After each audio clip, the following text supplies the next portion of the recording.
It is April 12th, 2025. I'm Chris, and this is the future of photography. The future of photography.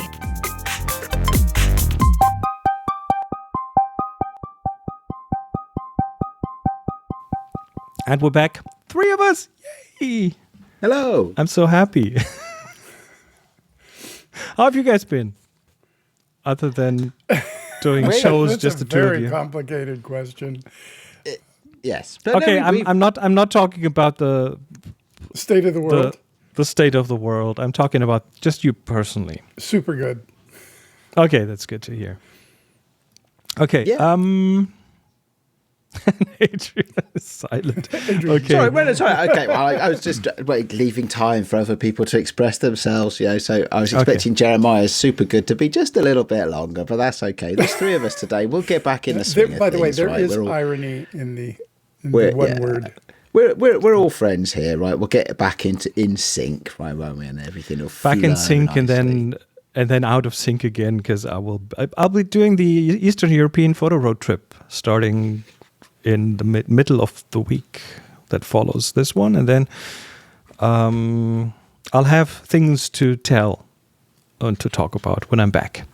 So, okay, so what I want to talk about today is something I came across a couple of weeks ago, but it's still kind of current. Question to you two. Does any of you have a story about found footage, found film, found stuff, photography stuff? Sure. In fact, several years ago, I picked up a box of, I guess it was just old photos of immigrants on a boat. Came in a small, I guess, pasted up book that somebody had done. Small, very, very small book. And I just put it on my shelf, but endlessly fascinating. And but later that year, I rephotographed the kind of individuals that in the photograph. I basically rescanned them and blew them up as portraits and did a series of very grainy, abstract, and it was an interesting exercise in appropriated and transformative work that somehow created a connection between these people and myself over time. Hard to describe the feeling, but the images turned out really, really beautifully. And unfortunately, I can't put one up here because it would take me a couple of hours to dig them out of my archive. But I do have one on the wall, but I'm not moving my computer. Sorry. Very cool. Adrian, you? Nothing quite on that scale. For me, found photos tend to be more of the things like a week or so ago when I finally got round to buying some storage boxes for prints, and I went round the house trying to find prints. And I'd forgotten about that one. I'd forgotten about that one. So mine's much more of a domestic tale of found photography rather than an anonymous or strangers one. Have you ever found unprocessed negatives or slides of your own that have been lying around for a decade or more? And I haven't actually. Because I've always used labs. I always get them at least scanned or printed. So so if anything gets developed, it always gets at least printed, but mostly just scanned. I think forgetting film is a rite of passage when you shoot film. It just happens, especially when you have more than one camera. There are a couple of cameras around, maybe 3, 4, or they are like herd animals. They accumulate, and then you don't finish the film, and then sometimes it's even hard to figure out what film it is and how to develop it. Or you shoot a half a roll of 3200 ISO film, and you go, no, I need a slow film. You take the 6 or 8 shots that you've done, wind it back, put in a new roll, and continue, and kind of just and forget to make a note because you think you can remember, but 2 days later it's all gone. You guys are sending shivers down my spine. That's horrifying to me, right? That such a thing might happen. That people, it's like, no, you shoot the film. you send it off to the lab and then you get your photos back. There's none of this leaving it in cameras and stuff like that. It's like it just gets shot, it gets done, and then you have some photos. I'm literally feeling uncomfortable down my spine listening to you here talk about losing stuff and forgetting. You're missing out. There's something really exciting about finding an old roll of film, and you can't even remember when it was done. Maybe even has rust on the actual canister, and you process it, and at first it's unfamiliar. You're thinking, I don't really remember this. And then upon investigation, it starts to come back. So there's an interplay of memory and history and time. So it is, I think, as Chris said, a rite of passage, and also one that's very exciting. Yeah, it definitely is. So the reason I put this as a topic here because this thing about a Kickstarter project came along. Let me share that on the screen here, which, well, is now the three of us are gone. Let me put us back on here. And here we are. Someone found a roll of film. No. Didn't find a roll of film, found a bag of film. We're talking like 70, 80 unprocessed rolls of film, or actually, I think actually even more. And some of them have already been processed, and some of them need to be processed, and they are all from the late 60s and from San Francisco, which is a very, very specific time, a very interesting time, a very pivotal time in some respects. And those films are Kodachrome, which doesn't make it easier to get them processed. But does anybody process Kodachrome? Yes. There are still projects that deal with specifically processing individual small organizations, because it was Kodak only, right? No, Kodak doesn't do it anymore. No. It's so convoluted, and I think the first Kodachrome process took like an entire room full of equipment, and the lab had to have a chemist on site to make sure the chemistry was always in good standing, and this has changed over time, but still Kodachrome you had to send it in. It couldn't be processed in the corner lab.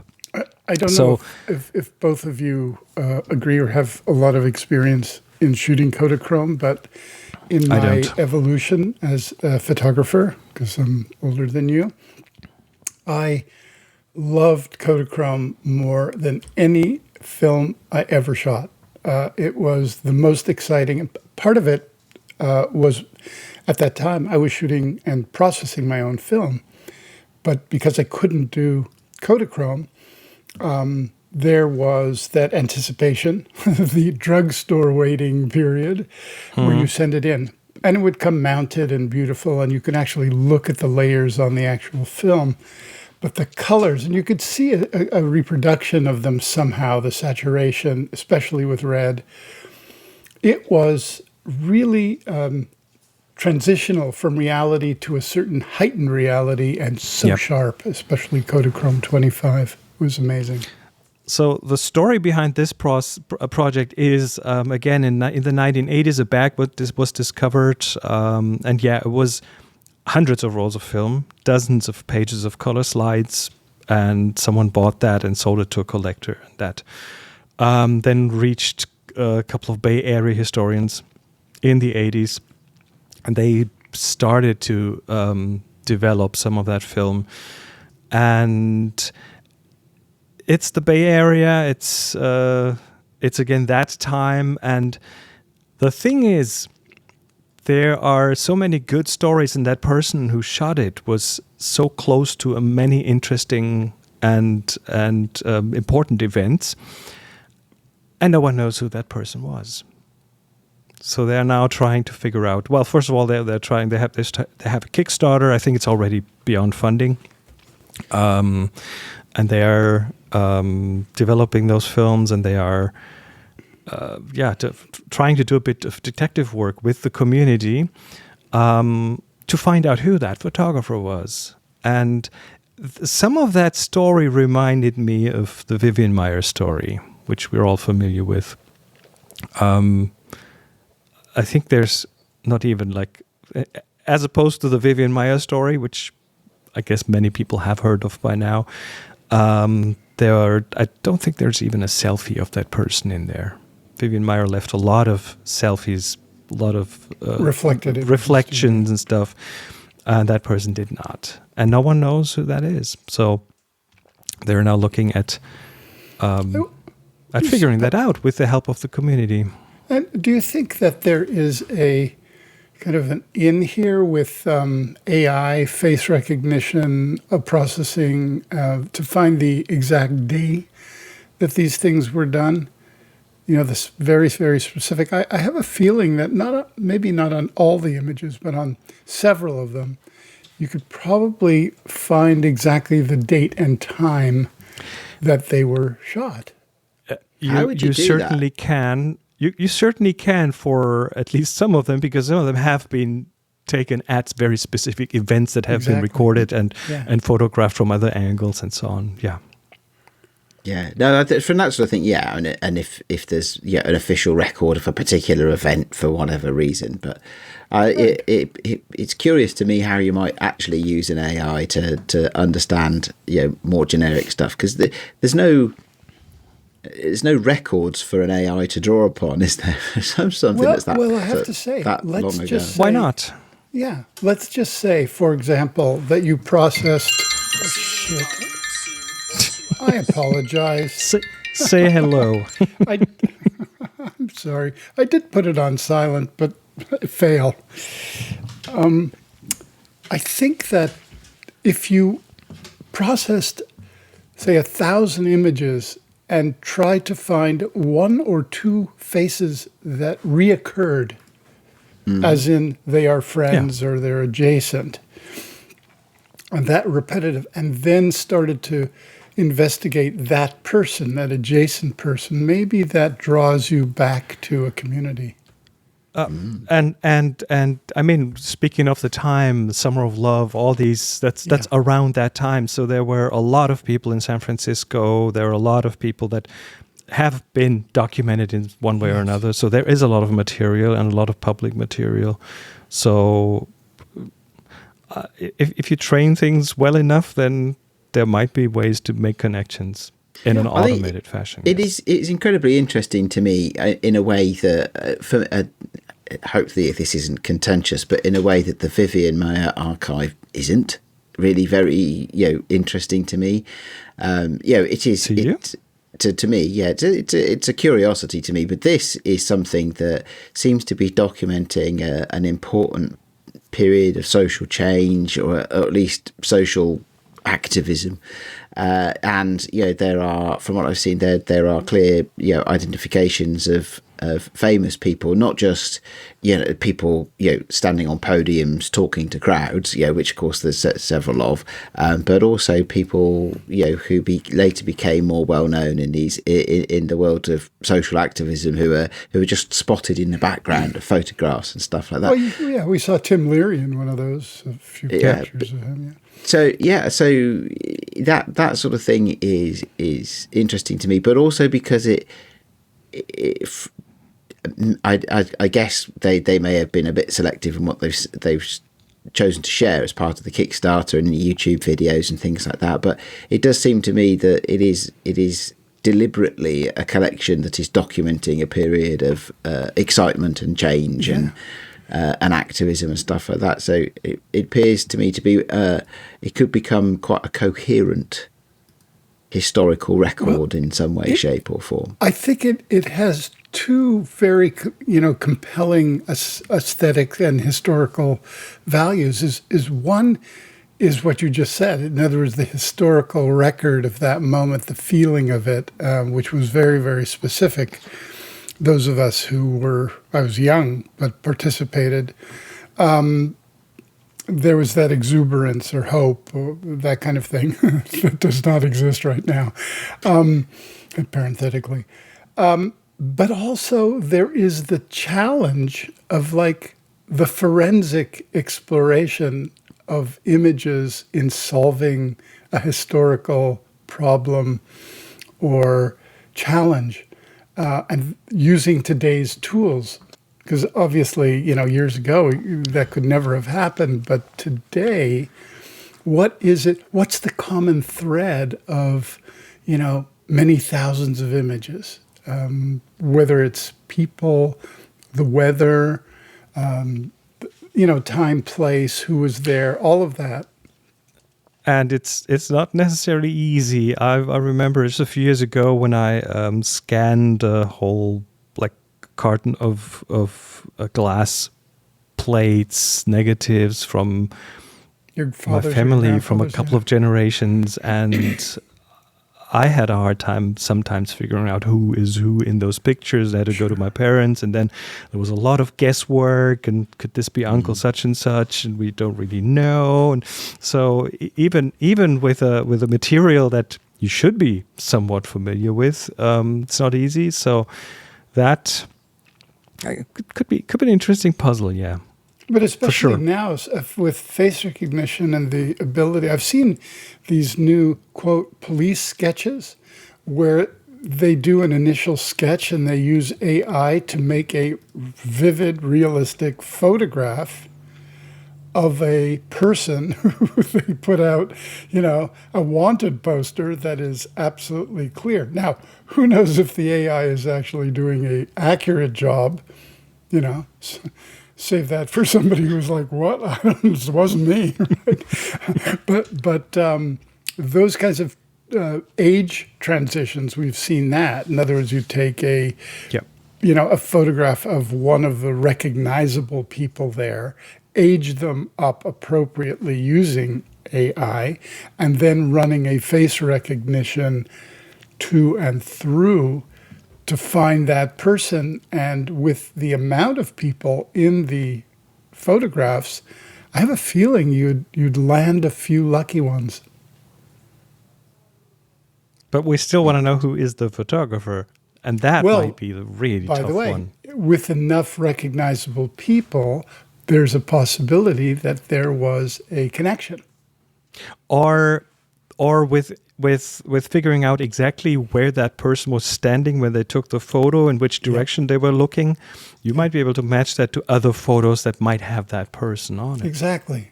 So I think that's a very interesting and great challenge to explore. And it may end up that there's a whole historical subset of people who just do that. Of photographic forensic specialists. We should call them up. Now, I think most of them work in law enforcement and military jobs, actually, don't they? But right. The Kickstarter pledged $64,000, so I'm not sure if that's enough to train a model to figure that out. Probably not. A small one, a tiny one. Or maybe a dog. Maybe you could train a dog to do it for that much money. How are they doing? Have they raised their full amount for processing? They have even overshot a bit, and I think the first round they have several phases in their project. They want to process the 75 remaining rolls of film and curate 8,400 images. So there's a lot of material there. They want to uncover some of the stories behind those historic moments. They want to identify the missing photographer. They want to process, they want to preserve the work for public access and create access for 115,171 schools nationwide. So it's quite a tall order for a project like this, but yeah, it's cool. And of course, the backers are getting a book with the best photos and things like that. And prints, there are also prints involved. It would be interesting if the photographer appears in sues for for copyright. What's the legal situation there? Again, those photos looked abandoned. There was nobody. Well, that's for the court to decide, I guess. Or they were stolen, maybe. I don't know. I mean, I doubt if that would happen, but crazier things have occurred. I think that what's interesting is copyright. Doesn't it expire after a while anyway? Right. Depends on what country. It's 50 years, I think, isn't it, in the UK? Different in different parts of the world, and the longest is where Disney is home. So one of the things that is coming up so soon is the James Bond franchise. I understand expires in 10 years. I think Amazon bought the James Bond franchise a few years ago, but they only have until about 2035 to exploit it before it becomes public domain. So it becomes, but the movies are like, they have been shot over years, so it's not like all of the movies are all of a sudden public domain. No, but I think it's the rights to the franchise characters itself. And so on. Okay, that become public domain. Yeah, not the movies. But it's interesting, isn't it? Because especially from the 60s, because of course a lot of musicians have had to do things, from the 60s, have had to do things to protect their copyright, and there's a whole set. That's why you get so many re-released albums and stuff like that, and remastered by the way, albums. It's probably a good subject for us at some later date. It's just to discuss copyright, what it actually means, and how it kind of affects individual photographers or groups or collections, because normally when you shoot, you don't really think of these things, but once they get out onto the public arena, and certainly there's a lot of controversy about using photographs to train models. There's a lot of controversy about paying people to train on their data, or is data that's public, i.e. on the internet, just generally an influence that individuals who carry all their influences in their brain, unlike a computer, is that fair? So that's an interesting controversy to have and to explore. Anyway, for another day. It's always interesting when technology outpaces the law, isn't it? So that's what we got. I guess if the photographer for this one did pop up, I'd hope they obviously recognise that, because that's part of the what they're aiming for, isn't it? Maybe it's going to be like the song Uptown Funk by Mark Ronson, except not by Mark Ronson, by Mark Ronson and 15 other people, I think, probably, if you count it. Now, if you ever look at, find any streaming service, go and have a look at the credits on that song, and it gets longer every 6 months or so as somebody else comes out of the woodwork and says, this was my sample. All right, then we'll add you as well. I could envision a different situation. Photographer pops up and everyone goes, prove it. Well, you'd need to, wouldn't you? I mean, that's the thing. And how would you do that? It's very good question. I think maybe you have other processed collections from that moment. Oh yeah, good point. You say well, these are stuff I shot that same day. Don't know what happened to those others. I gave it to somebody to hold and never saw them again. Whatever. It is a mystery. So as soon as we know more, I'm pretty sure we'll talk about it here. I do have, we've talked about kind of found photo collections and yes, we've talked about their use in appropriated art, etc. I'm always interested in the anonymity of work, which, by the way, if we look at kind of the work of artists throughout history, we may not know their individual names, hashtag Greece, Rome, etc., Egypt. But there were individuals making very specific things whose work doesn't identify them, but their work lasts. And I think there is an argument for your work outlasting you, your ego, who you are. It's an interesting thought. I my mind just started around like, well, how far could we track this back? Just like let's say in the UK, and there's like, when would records become available? Don't know. How far back could you go? in Well, human history, not that far. Somewhere in the far future, there might be a found podcast about photography. Do you think? No one, do we not? no really, one owns anymore. So could this happen today? Right. So let's ask this question. So this, there is a manageable archive here, right? 8,000 something. You said, Chris, images.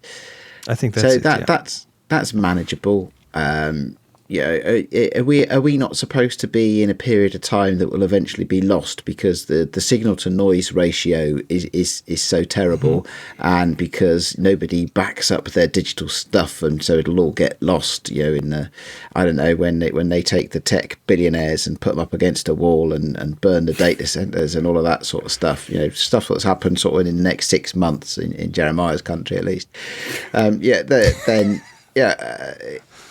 Sorry, Jay. Are we not supposed to be living, or are we through that period now? Was it the 2010s that were going to be the lost decades, or whatever? Yeah. What do you guys think? Are we archiving stuff, or is it all going to get lost? There is. Go ahead. The thing that's happening is that also AI is helping us find things much better than in the past. So I think it's a zero-sum game. Because the exponential growth of content combined with a much easier way to find things, because you can just describe what you're looking for, is definitely, I find it rather easy finding things now, especially in my media collection. Okay, that definitely, I like that response, Chris, primarily because it validates my own very lazy response to keywording my images. By the way, that's why I was so looking forward to a great relationship with Picto. Yeah, absolutely. Yeah. Which didn't work out. Didn't work out. Would love it to work out if you're listening. No, I've been using web search, ChatGPT's web search, for example, quite frequently, looking for things, describing them, and responses are typically okay, better than if I went to Google directly. I'm talking about your own collection. I'm also talking about my own collection, and that's now built into your operating system. So, tell us about that. How would I find something then if that's on a hard drive in a bunch of other stuff? How does that work? Well, I'm referring to my photo collection now, which is in Apple Photos at this point, right? Okay, and or at least most of the snapshots are and things. And if you open Apple Photos now, in the current version, 18.4, I think, iOS 18.4, you can just type, well, if you have a few people that you allow the system to recognize, you type the name of the person, hit the space bar, and then it lets you add other things such as summer and and video and favorite, and it adds all these things into your search box as separate entities, and it finds things that these things are all part of. So I've just earlier today I wanted to send some video of geese flying on this North Sea island that we always go to, and I had a video somewhere, but I knew the location is in there, so I typed in the name of the island, I typed in birds flying and video, and bam, I had like 5 hits and one was the video. So the tech helps you quite well. I've used it only on my iPhone to search for dog. Which does work, Yeah, I get all like 10 billion pictures of my dog and other dogs. So yeah, that's by the way one of the reasons I agree with you, Jeremiah, that AI might be a good vehicle for these found.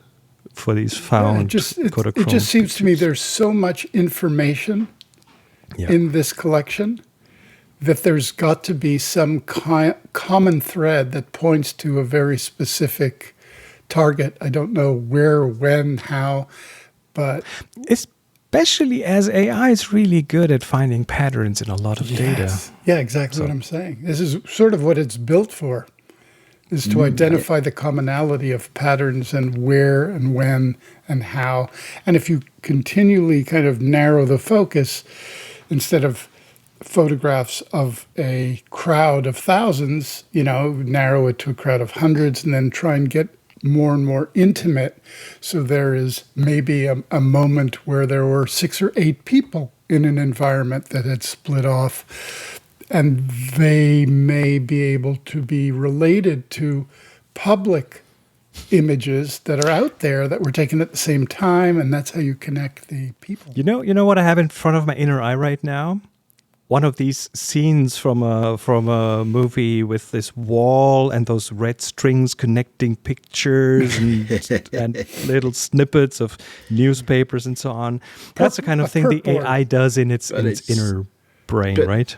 That's just a graph database, right? Yeah, that's all that is. It's all it is, just in a physical space. And I see this in my professional life that relate, not necessarily related to chasing down specific individuals, but you do have the ability now for what it technically is called entity extraction, but some of us would recognize the term fuzzy matching.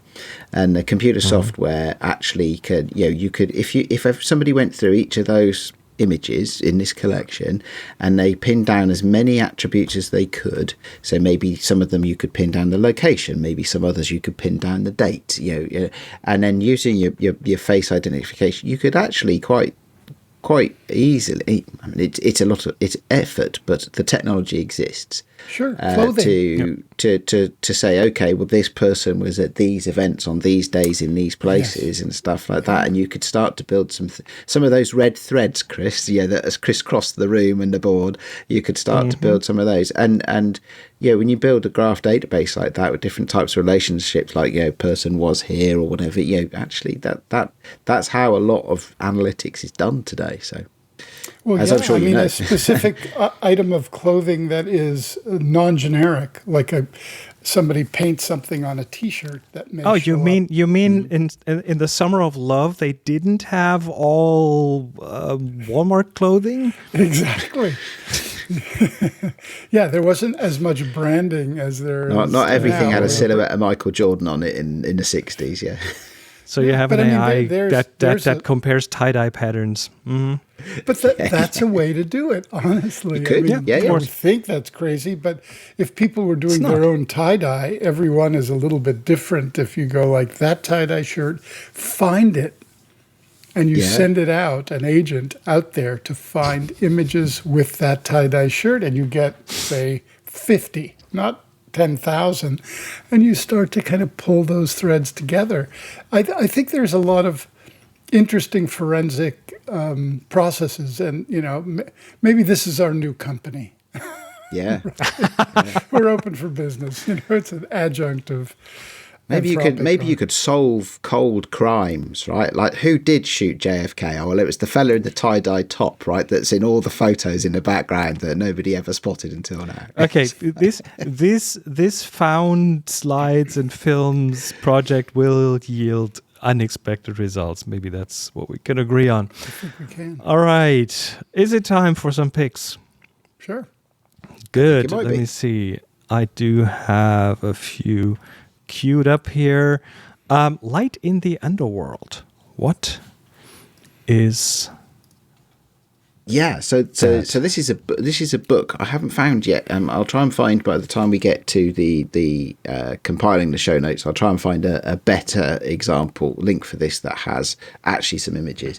But this is a book that by Martin Brun and Paul Nicklin, and they've done a lot of diving. Like in really hard to dive places. This gives me anxiety just looking at that picture. One of the great underwater photographers.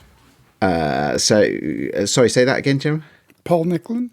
Oh, okay. It's not a name I know. Is it? Okay, so that's interesting. So he's writing the introduction. Okay. Okay. Very good. So this is from the small selection I've seen in a magazine. Looks like this book would have some phenomenal images, and there's the one you're showing, which is the cover of the book, Chris, at the moment on the video. Looks fantastic. So This is just so claustrophobic.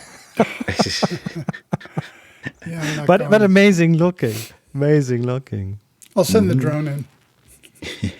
That would, yeah. Cool. Very good. Awesome.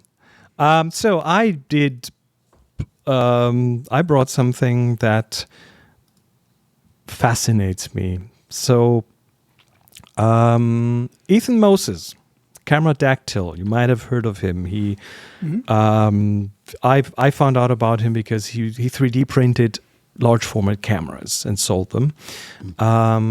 He's also done a lot of other things. And one thing that he's working on, the newest thing is the Camera Dactyl Master System. So what does it do? We're talking about RA4 photo paper. That's the photo paper that you find in these 1 hour photo things, mini labs and so on. That's what your photos gets developed on. Comes in rolls and gets fed into these machines. Now he started to do 4x6. No, he started to do 4x5 photos on these, as in positive photos. So there's a reversal process that you can use. You can directly light these or directly shoot these, and then develop them into positive photos. But that is very, very cumbersome. Like, you have to cut that in the dark room, and then you have to, I don't know,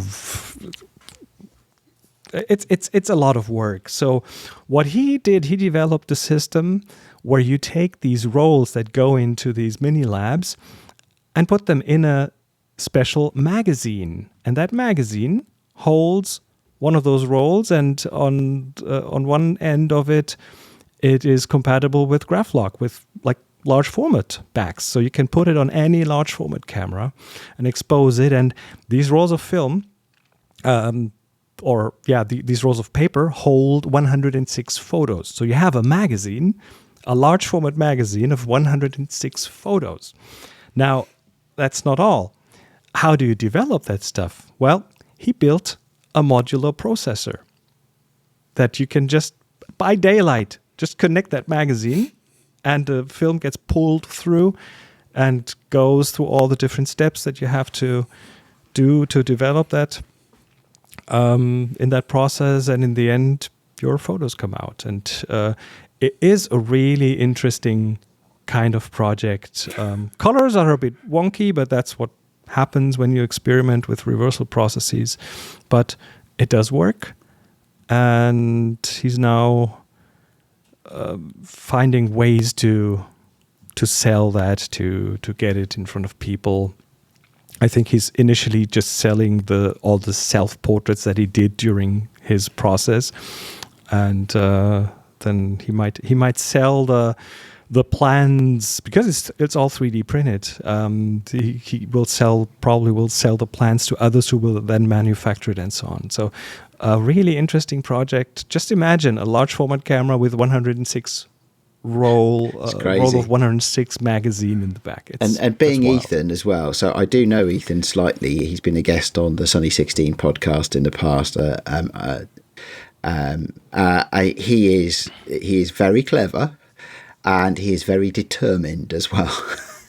So I think there's a video about this process, and I think he took 2 years off to develop this whole thing. Yeah, he's an awesome engineer, creator, type. Yes, and he really knows his stuff, especially when it comes to 3D printing. And so I would expect this to go all the way and become fully funded, however he's choosing to fund it, and then be available to everybody. It's not the first time that he's tried to release stuff. Because he did this with, I think it was a camera design originally. Rather than keep the designs to himself and just sell you stuff, he realised that actually if he wanted to get his creations out there at scaled more than he could actually deliver, he could do that by declaring what he needed from the project and then open sourcing everything. Which he has done successfully in the past through Kickstarters and things like that. So I think this is great. Really, really good to see where he's taking all his thoughts and ideas. Yeah, this tickled me quite a bit. Yeah, next step is integrated into one small machine, which is the roll, the camera, the developing. It is not small. It's certainly not small. No, I mean, just the processor, by the way, which is modular, so you can have different processes and different steps and so on. That is super fun. The magazine. I don't think you can make it smaller than it is right now. I don't believe so.